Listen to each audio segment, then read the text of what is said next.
உலகிலேயே சிவன் சக்தி என்று இரு பாலர்களை குறிக்கும் ஆண் பெண் வர்க்கத்தை பார்க்கும் பொழுது பெண்ணின் ஆளுமை மிகவும் ஒரு முக்கியமானதாக என்றே நாங்கள் கருத்தில் கொள்ளலாம்.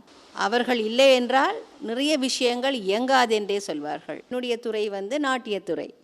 என் மூலம் எத்தனையோ பெண்கள் கலைகளை நிறைய கற்றுக்கொண்டு போகிறார்கள். அதாவது ஆரம்பத்தில் வரும்பொழுது அவர்களுக்கு 5 வயது தான் வரும். பால பருவம். அவர்களுக்கு உலகம் என்றால் என்னவென்று தெரியாது. மாதா பிதா குரு தெய்வம் என்று சொல்வார்கள். மாதா பிதாவுக்கு பிறகு குரு பார்க்கும் பொழுது நான் என்னுடைய ஆசிரியை தொழிலை செய்து கொண்டு வருகின்றபடியால் எத்தனையோ விதமான பெண்களை நாங்கள் இந்த சமூகத்தில் உருவாக்குகிறோம். அவர்கள் வெறும் கலையை மாத்திரம் கற்றுக்கொள்ளாமல் பலவிதமான விடயங்களில் தங்களுடைய எதிர்காலத்தை கொண்டு செல்கிறார்கள்.